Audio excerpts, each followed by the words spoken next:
So we have another terrific lineup here for you, and we're going to switch gears a little bit, and we're going to hear about Medicare and Medicaid, both of which are marking their 60th anniversary this year. This is quite the year of legislative anniversaries, and also both of which, especially Medicaid, are very much in the news right now, so a lot to talk about here. And I'm going to hand things over to our next moderator for this panel, who is Alan Weil, who just stepped into a new role leading the AARP Public Policy Institute. So Alan, take it away.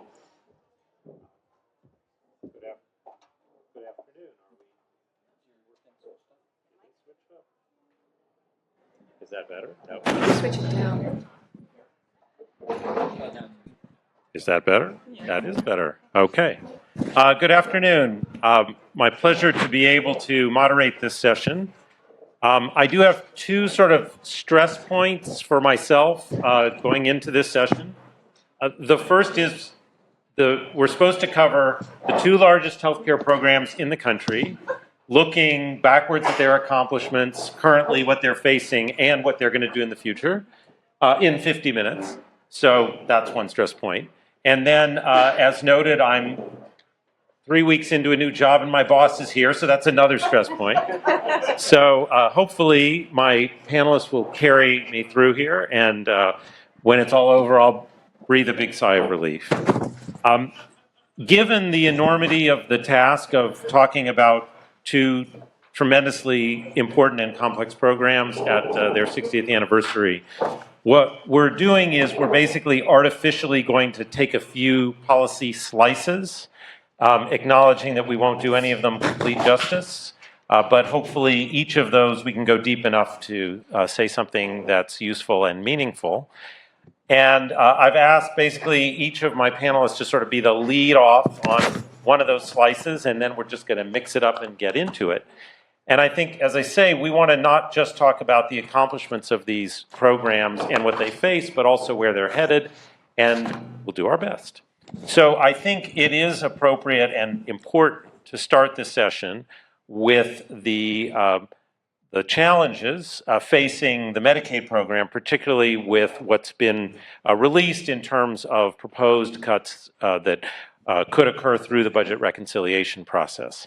And so this is front and center for anyone who works in Medicaid policy. And just to sort of set the stage, I will ask John Poulos to introduce himself and then say a little bit about what's going on and why we should be concerned about it, and then we'll talk it through in some more detail. John, over to you. Absolutely. Thank you, Alan. So I'm John Poulos. I'm an autistic man and a policy analyst at the Autistic Self-Advocacy Network, which is a national disability rights grassroots nonprofit run by and for autistic people. Naturally, Medicaid is very important to the autistic community, so I have been very engaged around protecting Medicaid and knee-deep in all of these proposed cuts. But before I start listing them off, I just want to give a bit of context for people to chew on when I do go through the cuts. So we have 72 million people enrolled in Medicaid right now, 7 million in CHIP. To get the breakdown by eligibility groups, we've got to go back to some 2022 data. That's 33.5 million children, 8.3 million older adults, and 9.2 million who qualified for through having a disability. But we know the number of people with disabilities on Medicaid is actually much larger than that figure. Robert Wood Johnson Foundation study looked at Medicaid enrollees and responses to the American Community Survey and found that 1/3 of Medicaid enrollees reported having a disability. And the ACS is already an undercount of disability. So, point is, Medicaid is a disability program. Now, with these proposed cuts, I hope at this point people have seen the policy menu that's been circling around the Hill. It's about 50 pages for the past couple weeks. And House Republicans are in Florida right now negotiating what should go into the reconciliation bill. Latest reporting sounds like they haven't really reached a deal, but they still want to move forward with passing a budget resolution next week and doing markups, so we'll see. So I'm going to be pulling from that policy menu, but highlighting what I have heard has the highest buzz. So first things first is per capita caps. And for those who don't know, with a per capita cap, they would set an initial allotment that would allegedly meet actual Medicaid costs in a given year, and then set a growth rate for how that spending would increase year over year.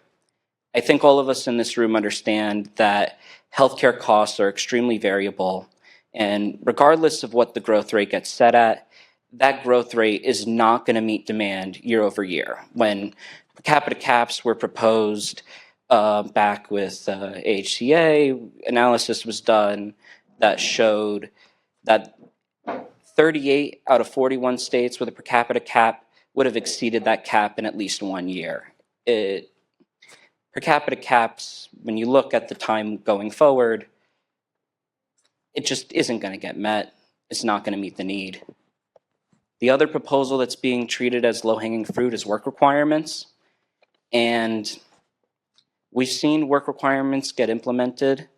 The policy menu says people with disabilities would be carved out, but we all know how difficult eligibility checks are, who qualifies as disabled.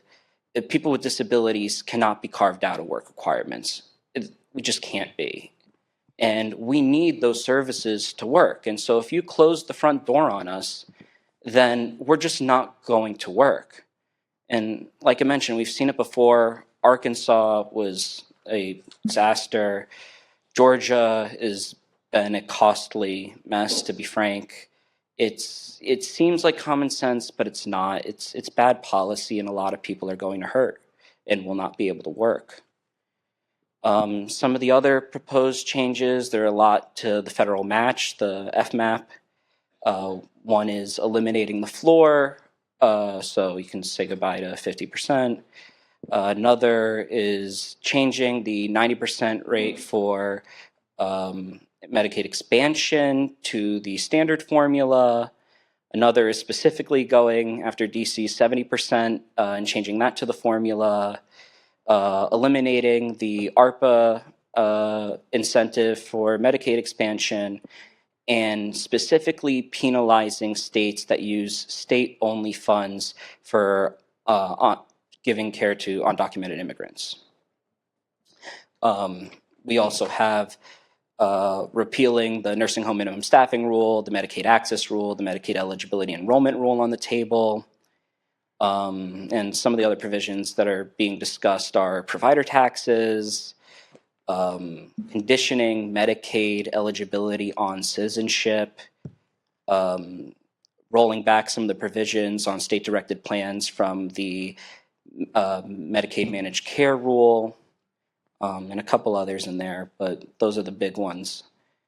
So it's a bit numbing, Yeah. but we shouldn't be numb. So I want to thank you for sort of laying out in very plain spoken language what's on the table.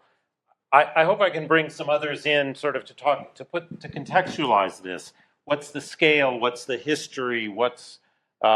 And then before we move to our next segment, to actually talk about what you would think people in this room can do given what's on the table. Who wants to pick it up from here? Sure. Hi, I'm Tricia Neuman. I'm from KFF. The scope of the reductions that you're talking about are unfathomable, and the likelihood that they could be implemented in a way that is efficient but doesn't affect people seems hard to imagine. You know, the rhetoric right now, and we'll talk a little bit more about Medicare in a bit, is that people with Medicare aren't going to get a benefit cut. No cuts to Medicare. But a large group of people that you talked about, 12 million people, are people with Medicare who are either older or living in nursing homes or with disabilities. And they too will likely be affected by cuts of this magnitude. I don't know whether the $2.3 trillion that we've heard about is the number, but even if you cut it in half, that's huge too. Absolutely. So I also think, in terms of what can this group do, I wouldn't focus so much on the number itself, but also how it gets implemented. Yeah, but building on what Tricia was saying Go about... ahead and, since yes. it's your first time. Yes, thank you, Ellen.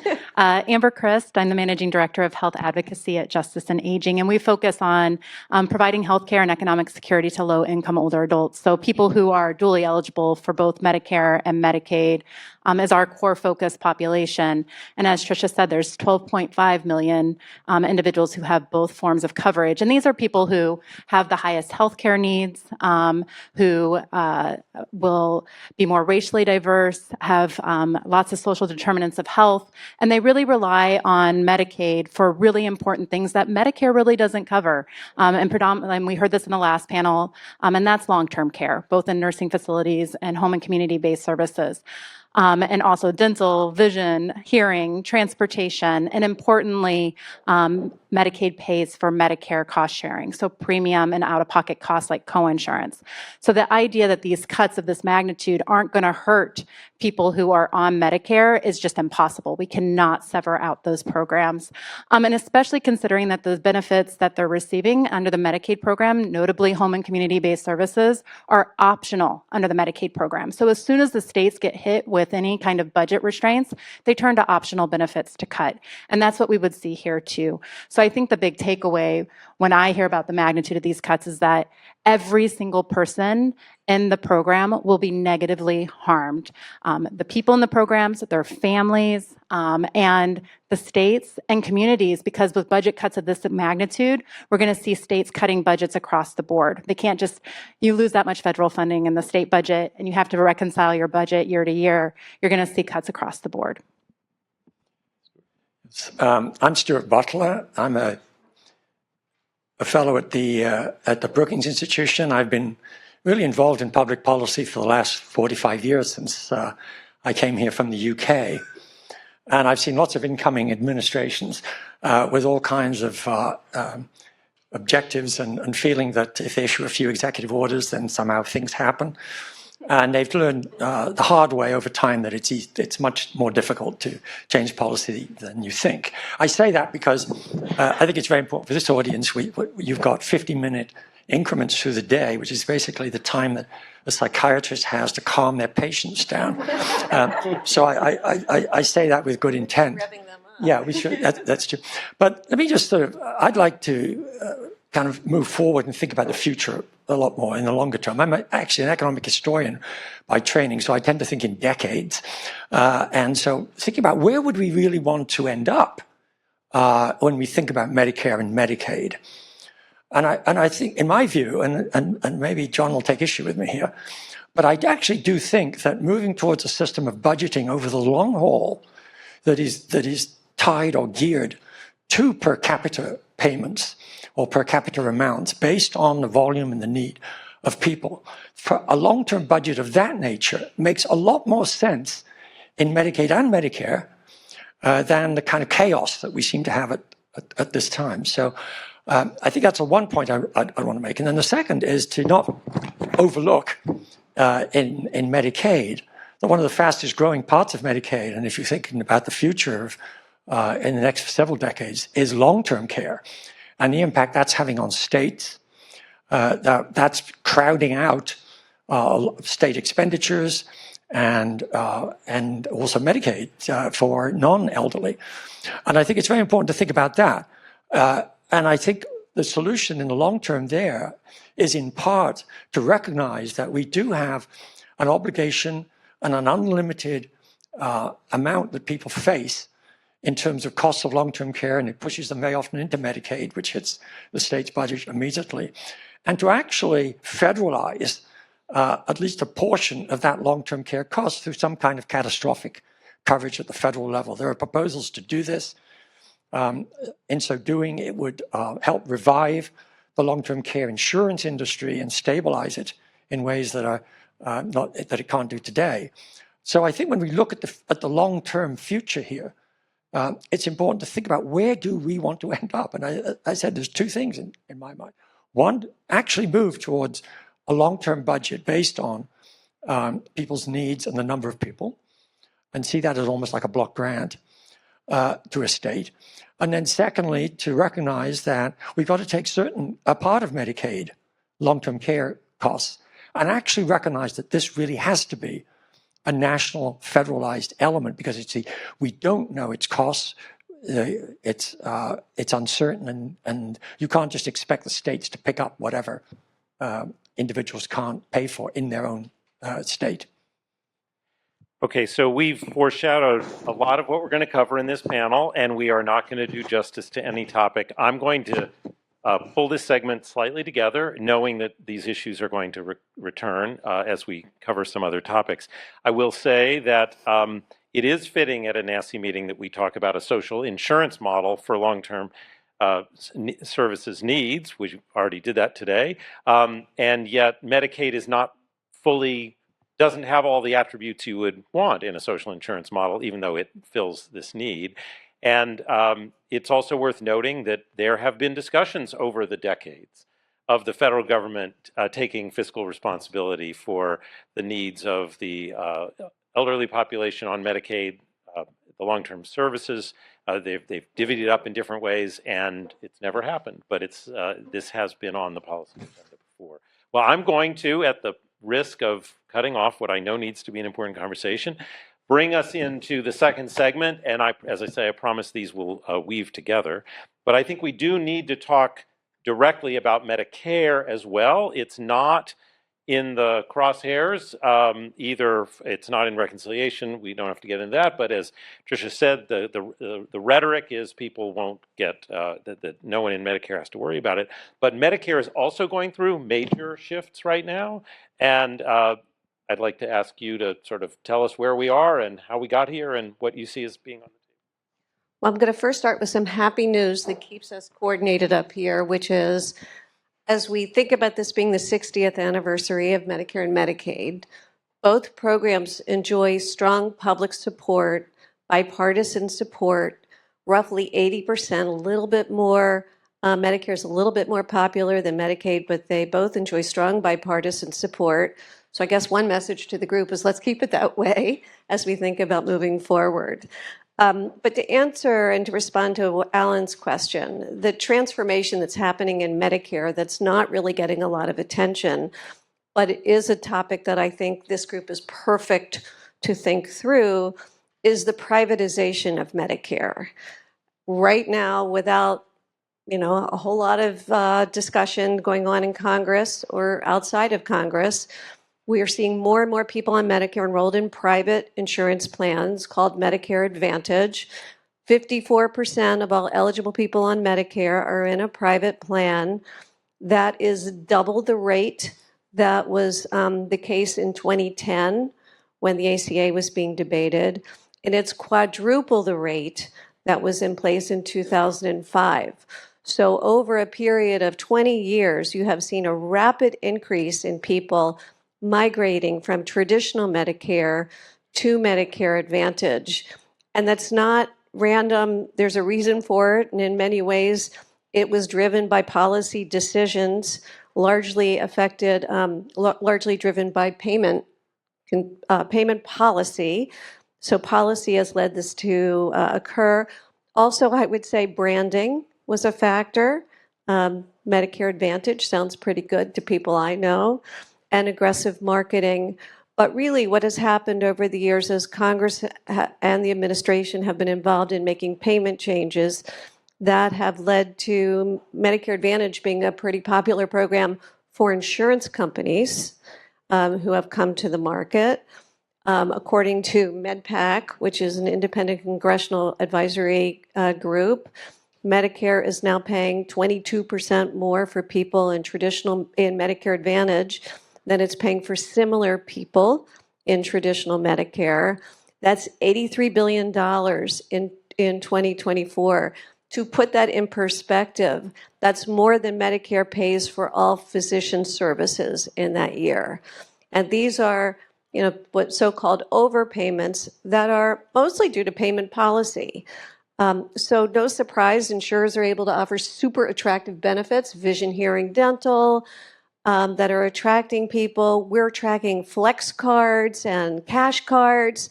We've been watching marketing that is making people want to flock to Medicare Advantage.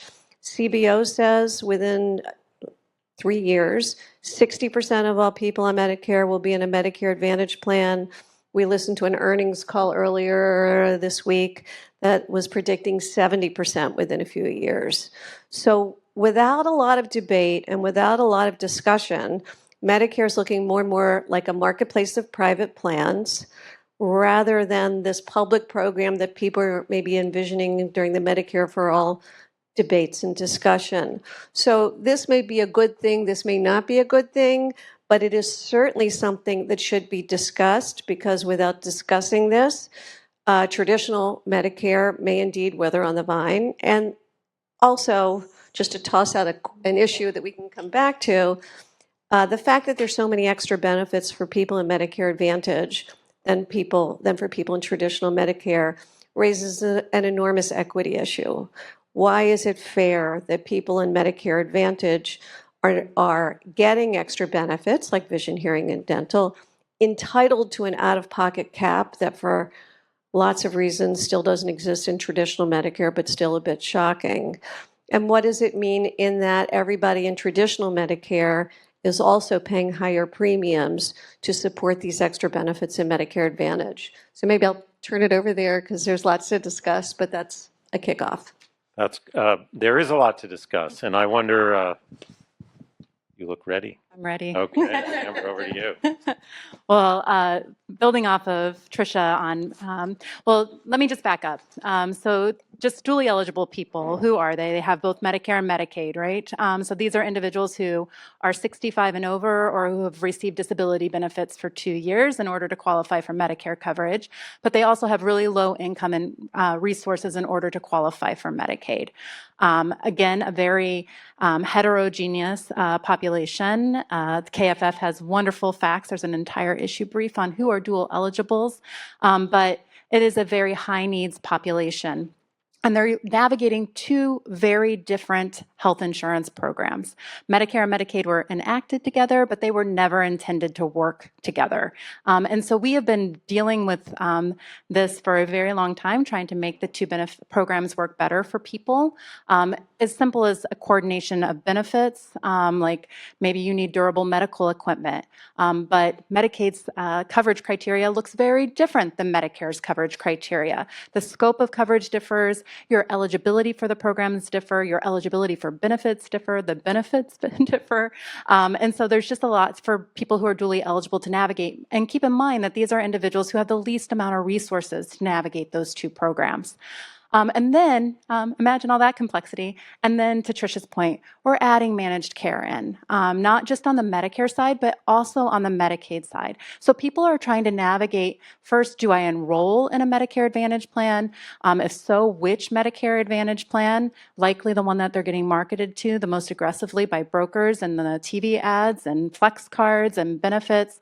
But also, what Medicaid managed care plan am I going to either be defaulted into, since so many states now default dual eligibles into Medicaid managed care plans, and then what benefits are those Medicaid managed care plans offering? And you might have two different plans and you have two different care coordinators, all that to say very complex. And then enter in dual special needs plan, a special type of Medicare Advantage plan specifically for duals. And like Medicare Advantage generally, that has exploded. We saw in some states there's been a 600% increase in DSNP enrollment over the last 5 years. We see some states like Florida has over 70 DSNPs that are being offered. Try to navigate that as a person trying to pick a plan. How can you do that? And all that to say is that we do not know if those DSNPs are actually better serving the people who are enrolling in them. And there's very mixed results about any kind of outcome data. So to Tricia's point, there's a lot of overpayments happening in that market, but we're also taking a very high-risk population and putting them into managed care without any idea or assessment of how well they're being served. So I think that there's just a lot to discuss and to improve on. Okay, before we go down the dual complexities, I want to stick for a minute on sort of the base, if you will, question of the growing role of managed care in Medicare. And I wonder, Stuart, I'm sort of taken by your 10-year cycles instead of what's right in front of us.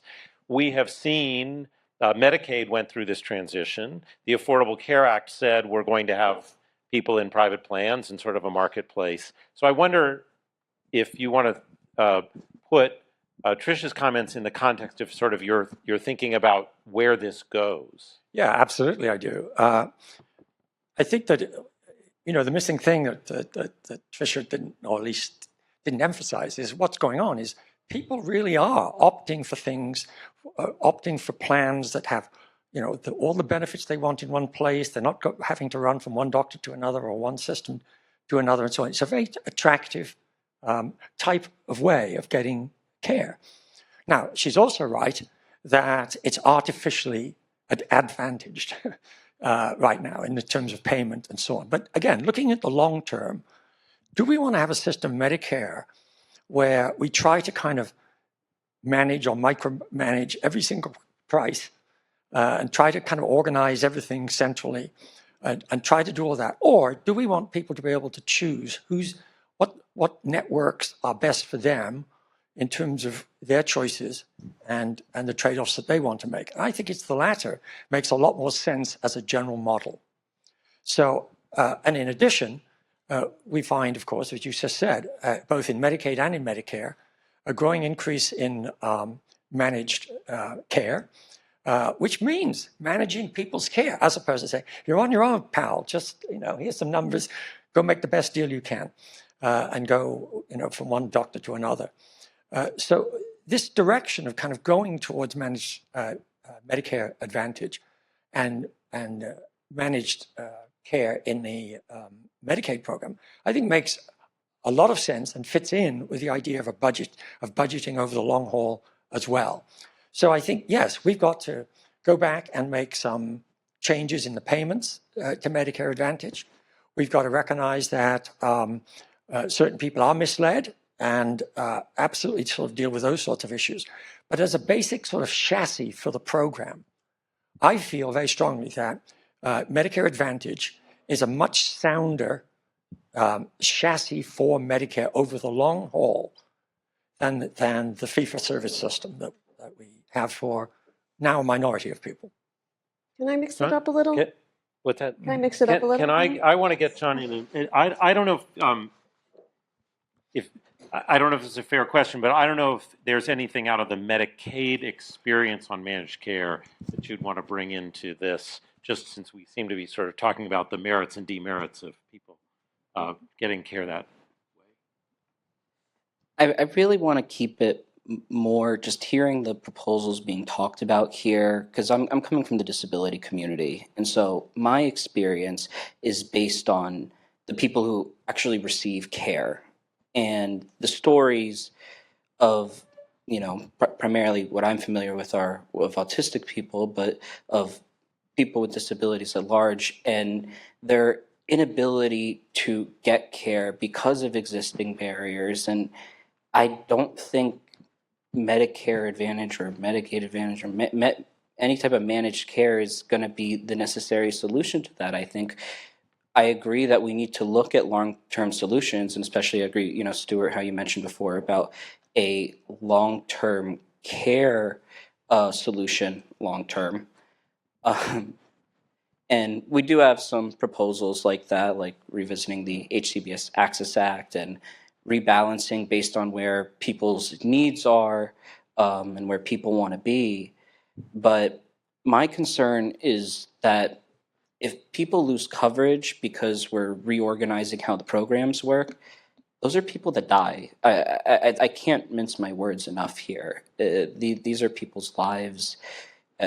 We all in the disability community know people who have suffered because of not being able to get services. And so that's where I'm coming from. Tricia. Yeah, I mean, I think we this whole idea, people really do like choice, and people are very attracted to extra benefits. But I think for a private marketplace to work, it needs to be what used to be called managed competition. It needs management. It needs oversight. And as much as we talk about transparency and oversight, there's just not enough. I mean, there's just really not enough. If you have tried to help somebody compare Medicare Advantage plans, first of all, there's zillions of them. Okay, that's an exaggeration. There's on average 34 per person Medicare Advantage plans. And they differ in all sorts of ways that are not easy to compare. Provider networks are particularly difficult to compare. There's no data on, say, denials by type of service or denials by plan. These are all things that people would need to know to make informed decisions. So what we're finding is that they're all zero premium, so that's not helpful. So people are kind of going for the bells and whistles, when that's actually not what's most important to people. People want to, or maybe people should want to, pick a plan that will work for them when they get really sick. And that's very hard to detect. And there's very little change from one year to the next because it is so hard. So people are making these decisions when they first go on Medicare. They may do a little bit of shifting when they're sort of younger and paying attention and all their friends are talking about it. But then they stay with their plan, and the plan changes, their needs change, and it becomes a pretty hard marketplace for an older, sicker, perhaps a population with more disabilities to manage because it's so complicated. So while I totally agree, traditional Medicare's gotten really hard for people because there's the question about Medigap, and there's the question about a Part D plan, and you got A, B, C, D, G, all that kind of stuff. So maybe there's a way to also simplify traditional Medicare and simplify the marketplace with fewer plans, more standardization, more oversight, so consumers, have a shot at getting a good deal, not based on marketing or broker advice, but by making comparisons that make sense to them, are based on things that they need to know. Well, let me I mean, I agree with almost all of you just said. And my point was, as a chassis, as a basic kind of structure, which is preferable. Yes, it's hard to choose between 30 different plans. It's also hard to choose between hundreds of different doctors, that could be treating you, which is what happens in the fee-for-service system. So yes, you're absolutely right. Improving the ability to navigate, having stronger navigate. We had exactly the same issues with the ACA marketplaces and so on, and to deal with those issues. And I think if we focus on doing that, we'll end up in a much better place where people can choose between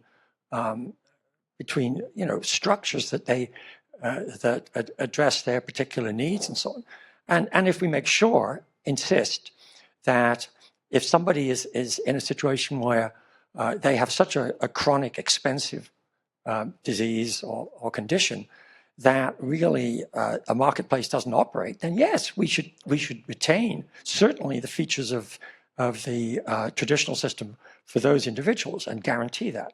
And somebody like Henry Aaron, who's been a big supporter of premium support, says exactly the same thing, my colleague, and I totally agree with him. It's about the only thing we do agree on. But I agree with him on that you've got to have that safety valve for people who are not well treated by whatever system you have in place.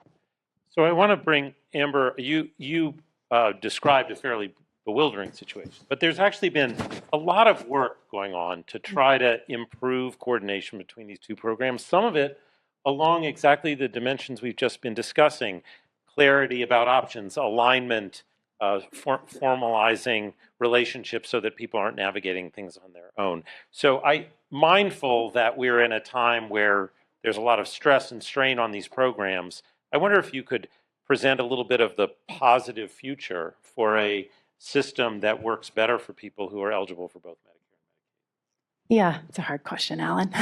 But I will just say that some of I think the hard part about the marketplace is just that fiscal incentive. And I think, Stuart, you were getting at this with payment reforms, but we have for-profit companies who are very financially motivated to deny access to care, which I think is also, John, what you were getting at is that having a prior authorization or some other form of denying of care, you have to file 3 or 4 times to get your care is really resource intensive for the individual, while the plan is making a lot of money. And so I didn't want to leave that unsaid. And it's not accessible. Right, and not accessible. When it comes to integration efforts, I think there has been a lot of work done. There's demonstrations through the Medicare and Medicaid Innovation Office or what we like to call the Duals Office at CMS, that has worked really hard to try to bring the two programs together. And now the main way that that's happening is through these dual special needs plans, which are these targeted, very specific plans for people who are dually eligible. And then there are levels of them. There are lots more acronyms. There's the Heidi SNP, the Fighty SNP, and then there's the Program for All-Inclusive Care for the Elderly, the PACE program. So there are these models. But again, we're trying to, not that I don't think that those can work. I think that there is real promise there. But right now, I feel that there isn't the type of oversight in order to assure that they are actually operating well for people who are dually eligible. We still see basic coordination of benefit problems within these integrated models. And keep in mind, I think, Tricia, you have the stat that there's only 5% of duals are in a truly integrated model. So most duals are in something that's like coordination only, and very terms I'm using that don't have any real meaning. But so you see these levels of integration. But we're not getting at the basic things of just getting people the durable medical equipment, or if you're leaving the hospital, making sure that people are getting the home and community-based services that they need, like connecting the Medicare and Medicaid. That's when people experience so many issues as transitions from acute care into the community. And what we see is people going into nursing facilities then, right? Because that's kind of the default way of going in. And so I think there are lots of things going on to try to improve that integration. I think we have a long way to go. But I think that that's a positive thing. That's an opportunity. I encourage people in the room to learn more about it, because there's not enough people working on DSNPs. It's a lonely field up here. Raise your hand if you've never even heard of the word DSNP. It's probably most of the room. So I do think there's a real opportunity to improve that. And it goes a long way to improving Medicare Advantage. It's such a huge portion of that market. I just want to highlight the role of states in achieving some of what you've described. The Medicare Advantage market is highly variable around the country. Of course, the Medicaid programs are highly variable, and if you're going to achieve integration, you need a state regulatory body overseeing these and pushing, encouraging the kinds of activities that lead to truly, I guess it's TRIDE SNP, so truly integrated SNP. We've created a new acronym here. We have limited time, but I do want to bring in our fourth sort of topic, and then hopefully there will be a little time for some positive energy as we finish this discussion. But Stuart, you have spent a lot of your energy for some time now, I should say, focused on the social conditions that are barriers to people having achieving their full health, sometimes called social determinants of health, not a term that I think always quite fits what you're describing. But again, taking your sense of what is our vision here, what's possible, I wonder if you could give us sort of a status check on where the Medicare and Medicare are on paying attention to these social needs and where they might take us. Well, yes, I think actually this is good news. I mean, in terms of where we are going in the future. As I said before, I come from the UK originally, and I think almost every other country than the US recognizes that housing, clean food, good food, clean air, and so on really is a big factor in people's health. Not only that, but it really makes sense to try to coordinate not just health services, but the other services that people have, so to try to have a seamless model. We don't do that. We have really, in the health system, more of like a repair shop kind of concept. You know, when you get really bad, we'll do great things for you. But most other countries would have cured you long ago. What we're seeing now, I think, is a recognition that these things do matter, and we're seeing the health system, and we're seeing Medicaid, and particularly Medicaid, and Medicare, Medicare Advantage especially, really exploring the role these other factors have in healthcare and trying to address them, and trying where it makes sense to cover the cost of providing certain services. And that's what's kind of moving along right now. And I was involved in actually putting together a project which is really just completed, and actually Tricia spoke at one of our earlier meetings, where we looked at what can you do to actually improve coordination between the health system itself, or health services, and housing, nutrition, etc., transportation, so that it works well for everybody and improves people's situation. And the large health systems were involved in that, Catholic Charities and the Lutheran services and housing systems and so on. So there's a lot of enthusiasm for doing this. And I think there are certain, really as a result of that particular project, we really began to kind of crystallize what are some of the major areas where we can move policy forward that will actually help improve coordination between these sectors. One is simply for the federal government to give more guidance as to what can actually be done in terms of combining funds and working together. Over and over again, we heard people say, we call 3 people in the federal government and we get 3 different answers about whether we can mix these 2 programs together and use money for Medicaid for housing or something like that. So giving clear guidance. Everybody can do that. Even the Trump administration could do that if it set its mind to it.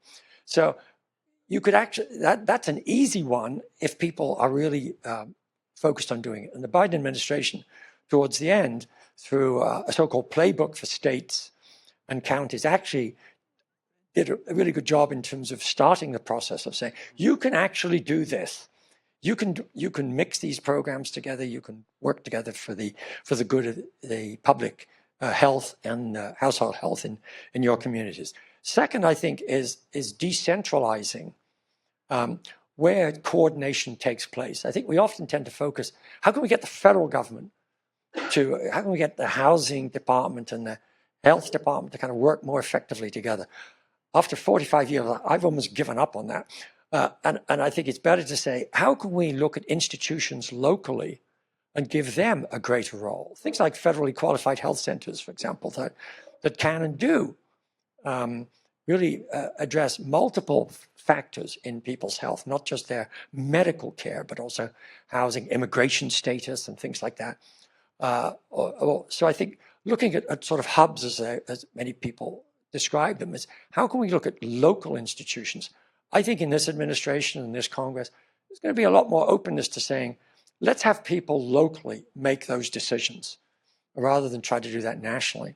And then I think the other theme I will just stress, and this is particularly with regard to Medicaid, is the Medicaid waiver program, the 1115 waiver program, which allows states to come to the federal government and say, we think we can actually achieve the objectives of Medicaid by altering somewhat how we spend the money, using it in some cases for non-clinical services, but for maybe housing and so on. Give us 5 years to demonstrate its effect. Now, I think it's about 37, almost 40 states have been using this over the last several years. Red states, blue states. The first Trump administration gave a very important waiver to North Carolina to experiment with non-medical services. So I think there's a lot of opportunity there. There's enthusiasm about moving forward further in the 1115 program. These are all things which are doable, I think, in the next 4 years as well as the next 4 decades. Okay, so it feels like a dizzying moment. We have these programs that have accomplished a great deal. They're under tremendous strain. And then we hear themes of positive opportunities to solve the world's problems. I'm going to ask each of you in a couple of sentences, because that's what I've been told we have time for. You know your audience. You know your topics. What's the most important thing they can do to further a positive future for these 2 programs? Start with you. So I will say something positive, I promise, but to do something positive we do need to address the here and now, a reality check.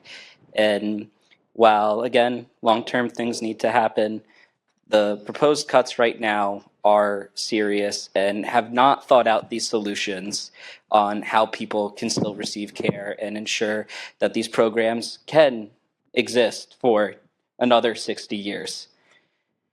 And so for the policy people in the room, that is, going and speaking to legislators and governors and making clear what the impact of these cuts are. For the wonks in the room, when we get more specifics around the proposals, illustrating exactly what the impact is going to be of a particular growth rate or a change to the FMAP. And for any of the press joining us, I mean, yesterday was a real wake-up call to a lot of people, and people deserve to know what is happening to Medicaid, and for duals, what will limit their access to Medicare services as well. So we have to address that first. In terms of long-term, I would love to see addressing the provider crisis and the workforce shortage. This is something that is cross-sector, talked about in the previous panel around immigration as well. So that's a big one for me. All right. At half the pace or half the duration, we've got to get through the panel. Okay, I will try to go quickly. Twice the pace. I will double down on what John said with the threats to the Medicaid program. It would fundamentally alter the program in a way that would undermine its entire purpose at this point. And so I think that is the biggest thing on the table. I think that there is opportunity in the, as we think about integration. If you all want to join me in learning more about DSNPs, we have lots of educational materials. So I think that there's real opportunity there. And then Tricia may have mentioned this, but I think there's real benefit in strengthening original Medicare.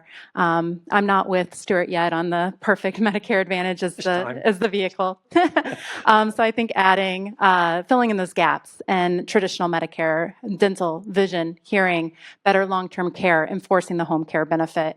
So I think that those are all things positively we can be working on right now, but also really addressing the big threat. Focus on Medicaid. Both red states as well as blue states are going to be directly affected if some of these proposed changes go through and some of the cuts go through.